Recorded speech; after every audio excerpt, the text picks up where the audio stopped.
lumakas yung bintahan ng tubig. Upgrade. Hanggang doon na yun. Upgraded na yung 6 eh. Yung 9, yun ang pinaka-upgrade na wala ka na i-upgrade doon. Yung 6, kapag i-upgrade mo, hindi, bigyan mo muna ako ng pera bago ko testingin yan. Hindi, ganito yan. Yung pera mo yan. Hindi ako mahilig manguha ng hindi ko pinaghirapan. Yung mga perang binibigay sa akin ng client ko, pinaghihirapan ko naman po yan. Okay, ngayon ganito. Binayaran mo ako ng 20,000, reservation mo yun. Yung pera mo 20,000, ibabawas natin sa package na napili mo. Pera mo pa rin yun. Hindi ko pera yun. Kaya lang, hindi mo na marerepand kasi ginastos ko na, pinampates ko eh. Kasi we are giving you our service na. Pag nirequest mo sa akin, Alfred, puntahan mo na yung shop. Kailangan namin ng site visit. So, bibisitahin namin yung shop mo. Ano naman ang mas maganda, sir? Yung sa tupo, sa Asanan? Kung ako, sir, ganito. Kung ako sa'yo, sir, ganito ang gagawin ko. Ang reason naman yan kung bakit gusto ng anak mo na makapag-invest na rito, siyempre gusto niya, pagka dumating ang panahon, mag-settle down na rin siya dito. I-start mo yung negosyo, i-prior natin kung ano mo na yung kikita. Yung mga hindi kumikita, huwag ka muna mag-invest doon, hindi naman kumikita yun eh. Yung solar, yes, makaka-save ka, pero how many years, di ba? Ang kailangan mo, main project mo, main business mo, tubig, di ba? So pag kumikita na, di tsaka mo isipin na, sige, invest na ako ng solar. Kumikita na. Pero sir, huwag natin isubo na. Sir, ang tanong ko sa'yo, nag-worry ka masyado sa lapit at layo ng Poso Negro tsaka Poso. Eh, meron naman akong device para linisin.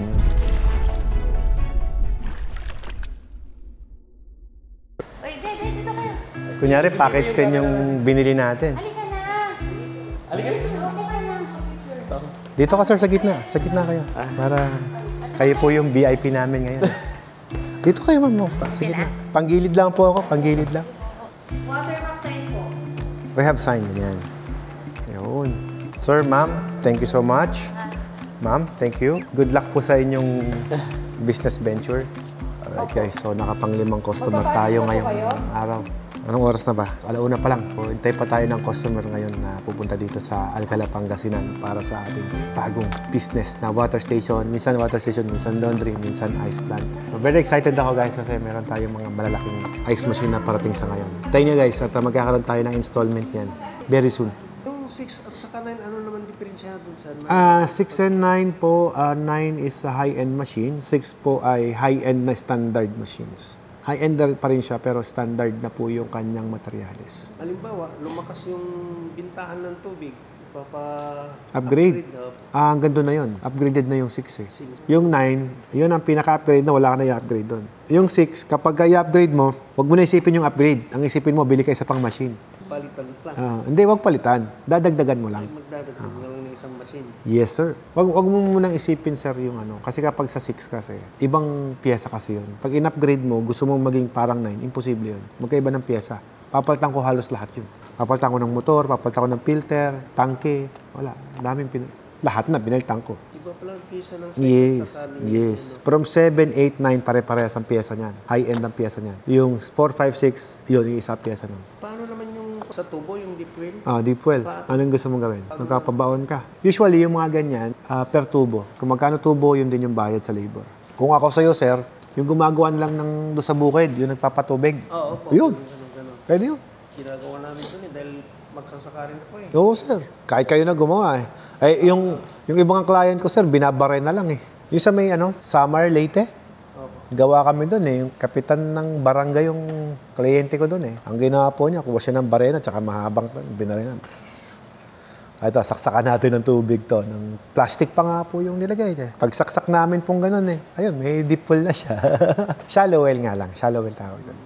Mga ilang pon kaya yung magandang tubig dun sa amin? Sa Asingan? Sa inyo, okay naman yung mababaw eh. Oo, yung isang pisang sa amin. Malinaw na, di ba? Yung ginagamit sa bukid, malinaw na. Kahit sabihin mo isang pyesa. Ngayon, ganito yan. Pag mababaw, maalat yung lumabas sa tubig, lalim mo. Mas maganda, sir, mababaw muna. Kaysa yung nilagpasan mo na yung maganda, wala ka ng choice na bumabaw. Gets mo? Gawin mo na yung mababaw. Kung maganda na yung mababaw, di okay na yun. Para di ka na mapagastos. Ngayon, pagka nilalim mo na, gusto mo ibabaw, wala na. Wala ka ng atrasan, napagastos ka na. Simulan mo muna sa mababaw. Pag nakita namin, na-test namin yung tubig sa mababaw, okay na. Okay na yun. Mga ano lang yan, mga 1.5 lang. Bigyan mo 3,000 yung gumagawa ng deep well, ayos na yun. Magkano tubo sa amin? May 3,000 eh. Ano yan? Super B yan. Super B. May klase yan eh. Yung tinatawag naming Super A. Yan. Pag sinabing super, yan yung pinakamakapal. Umabot ng 6 milyan. Isa. D2 pa lang yun, ha? May ano yan, may A, superior, super D, ganyan, super A. Ano naman ang mas maganda, sir? Yung sa tubo o sa nawasa na? Parehas, sir. Parehas na maganda yon. Pwede kang bumili ng tubig sa nawasa, pwedeng ikaw mismo produce ng tubig mo. Ito kasi yung magiging main source mo, yung supply. Sample, papaano nasira yung motor pump mo sa deep well o di stop operation ka? Sa nawasa, meron. O di ibig sabihin, kailangan mo yung nawasa. O ngayon, ito, sample ko naman sa'yo. Paano naman, wala kang deep well, nawasa lang supply mo, yung nawasa kinakapos. Marami kang kailangan i-deliver. Nga ka rin, di ba? So, kung kaya mo ibigay sa akin dalawa, edi dalawa. Di ba? The many water source that we could process, mas okay yun. Hindi naman ako nagsesilan eh. Hindi naman ako yung kumpanya nga sabihin ko sa'yo, sir, na nawasa lang po yung machine namin, pang nawasa lang. Hindi. O-customize ko nga yan eh. Kahit anong tubig bigay mo sa akin eh. Basta bigyan mo ako tubig. Kami nang bahala mag-design ng makina. Yun ang kagandahan dito, sir. Mapanawasa, mapa-deep well, shallow well, river, tubig dagat. O kahit anong bigay mo sa akin, basta bigyan mo ako ng tubig na ipaprocess ko. Ay, halimbawa, sir, magtatayo na ako ng una munang magbigay ako ng tubig para testingin nyo kung ano. Hindi, bigyan mo muna ako ng pera bago ko testingin yan. Di ba? Tawa sila ako. Di ba? Natawa sila na. Hindi. Testingin ko, sir. Hindi naman libre yun. Ano ka? Sinuswerte? Masyado kasi seryoso, sir. Nakapatawa tuloy si Dana. Tama naman ako, di ba? Gusto mo pa-laboratorio, wala ka naman libre. Gusto mo kape? Kung halimbawa, sir, magkano naman kaya ibibigay ko na... Hindi, ganito yan. Yung pera mo yan. Hindi ako mahilig manguha ng hindi ko pinaghirapan. Yung mga perang binibigay sa akin ng client ko, pinaghihirapan ko naman po yan. Okay, ngayon ganito. Binayaran mo ako ng 20,000, reservation mo yun. Yung pera mo 20,000, ibabawas natin sa package na napili mo. Pera mo pa rin yun. Hindi ko pera yon. Kaya lang, hindi mo na marerepand kasi ginastos ko na, pinampates ko eh. Di ba? Nagpalaboratorio ako ng tubig. Halimbawa, sir, nagbigay ako ng 20,000. 20,000. Nakuha ko yung package 9, ibabawas yung... Ibabawas yun. Oo, sa lahat ng package, ibabawas yun. Kaya reservation tawag doon. Ngayon, sir, pupuntahan namin yung shop, bibisitahin namin, gagawa ka namin ng building plan, gagawa kami ng mga layout ng tubo doon. Libre ba yun? Di ba? Hindi libre yun. Gumagastos ang kumpanya, gumagastos ako. Natural. Reservation. Pera mo na. Bago galaw. Bayad ka muna. Kasi we are giving you our service na. Pag nirequest mo sa akin, Alfred, puntahan mo na yung shop. Kailangan namin ng site visit. So, bibisitahin namin yung shop mo. Okay? Tuturuan ka namin, gagawin ka namin yung layout doon. Babayad kami sa engineer na gagawa. Tapos, babayad din kami ng water testing analysis para sa tubig na makukuha namin o para ma-set up yung machine mo. So, basically, lahat may gastos. Diesel pa lang, papunta ron, gastos na eh. Kumakain din yung taong pinapunta ko ron. Kakain din yun, di ba? May gasolina yun tiyan, may gasolina pa yung kasakyan. O, hindi naman libre yun, di ba? So, lahat po yun, sir, ibabawas naman natin sa package na napili mo. Kunyari, na yung napili mo talaga, ibabawas natin. Kung ano naman kaya, sir, yung pagkukuhanan ko ng kuryente solar, paano naman yun? Pwede po yun. Yes, opo. Magkano kaya yung isang, para mapa-under yung isang 10,000 kilowatts pwede na. 10 kb. Kaya yung isang machine na yun? Buong machine, yes, kaya na yun. Isama pa yung deep well mo. Kaya yun. Pero magkano naman, sir? Ang solar? Kaya, oo. A good thing, medyo may konting idea na ako. Around, nasa 500,000. Sobra na yun. Sinabi ko, estimate lang. May pasobra ka na rin. May mga kaibigan din ako gumagawa ng solar. Recommend ko na lang sila. Kaya na mag-usap. Mahal pala yung solar, sir, kasi itong ninyo. Kaya nga, mas mura nga lang yung machine namin eh. 400,000 Oo, mas mahal pa yung solar, no? Pero sir, kapag ginawa mo, libre kuryente mo, pambihira, ikaw na. Kasi tinatanong ko, sir, kasi yung anak ko, sabi niya, kung magtalong ka kung kaya ko, sabi niya kasi... Kayang-kaya. Sa po ba anak niya? Nasa Macau lang, sir. Nasa? Ba't binalang mo naman, sir? Kung naman kumakalang ka naman, sir. Kung ako, sir, ganito. Kung ako sa'yo, sir, ganito ang gagawin ko. Ang reason naman yan kung bakit gusto ng anak mo na makapag-invest na rito, siyempre, gusto niya, pagka dumating ang panahon, mag-settle down na rin siya dito. Diba? Hindi naman siya doon tatanda at mag-retire doon. I think, nakikita niya na, time will come, uwi ako sa Pilipinas, makasama rin kayo. Ang nakikita kong mas magandang gawin natin, sir, start mo yung negosyo i-prior natin kung ano muna yung kikita. Yung mga hindi kumikita, huwag ka muna mag-invest doon. Hindi naman kumikita yun eh. Yung solar, yes, makaka-save ka, pero how many years? Di ba? Ang kailangan mo, main project mo, main business mo, tubig. Di ba? So pag kumikita na, di tsaka mo isipin na, sige, invest na ako ng solar. Kumikita na. Pero sir, huwag natin isubo na. Ano po ba yung kailangan? Kailangan ko building. Kailangan ko water station business. O, dito muna tayo. Yung kumikita. So, wag mo na isipin yung solar. Matagal pa yun. Lalo kung pinagkakasya lang natin yung budget. Oo nga ako, sir. Di ba? Kaya tinatanong yun. Ang i-produce natin, sir, water station muna. Tapos kapag meron na nun, kumikita na, o di, pagawa ka na ng deep well. Ganon. Pero yung deep well, sir, mura lang ang deep well sa Asinggan eh. Mura nga. Mura lang yun.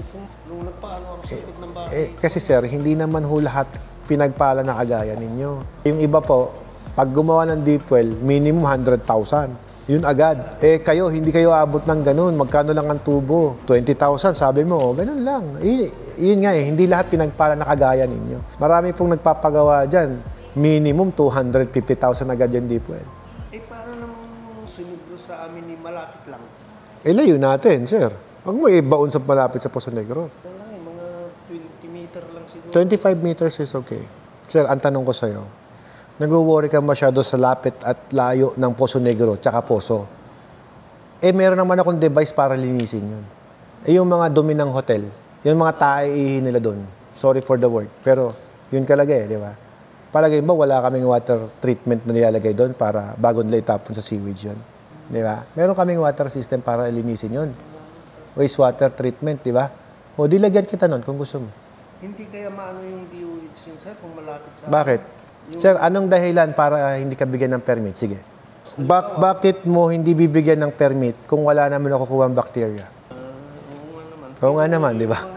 Sir, ganito yan. Naintindihan ng mga sanitary engineer yan. Sige, malapit. Okay, malapit. May nakukuha bang coliform? May nakukuha bang fecal? Kung wala, anong dahilan mo para hindi bigyan ng permit? Pinalaboratorio mo, pasado. Dahil malapit Asan ang logic na malapit at malayo kung pasado yung tubig? Yun lang naman ang reason nun para hindi kita bigyan ng permit. Pag bumagsak yung test mo, hindi kita bibigyan ng permit. Pero as long as pasado yan, anong grounds mo para hindi kita bigyan ng permit? Sa bagay nga naman, di ba? Sample ko sa'yo, boss. Sample. Ito, El Nido, Palawan. El Nido. Ba't ko sinasample ang El Nido? Kasi ang El Nido kasi, ang lupa sa kanila, buhaghag. Ngayon, sir, kahit umabot ka pa ng 30 meters away from the Poso Negro, sa Poso na ginawa mo, 30 meters, maihigop mo yung fecal doon, yung tae doon. Ngayon, nasa yung sinasabi mo sa akin na 25 meters. Nilayo ko na nga. Kahit 50 meters, nahihigop ko yung tae doon. 50 meters So, the distance doesn't matter. Gets mo? Ang resulta ang nagmamatter. Kahit nilayo ko kung nakakahigop pa rin ng etchas anong gagawin ko? Pagsak pa rin. So, anong solusyon? Treat ko yung tubig. Pumasa, kahit na malayo. O di okay, may permit. Malayo mo malapit, Basta pasado. Oo, masyado ka nag-worry doon, di ba? Thank you, sir. Thank you for coming. Thank you po sa bisita. Thank you. Gusto niyo magbaon ng tubig? Sa pantubig. Nagkukuha ng tubig. Sir, para may baon po kayong tubig, sir. Ingat po kayo. Thank you for coming.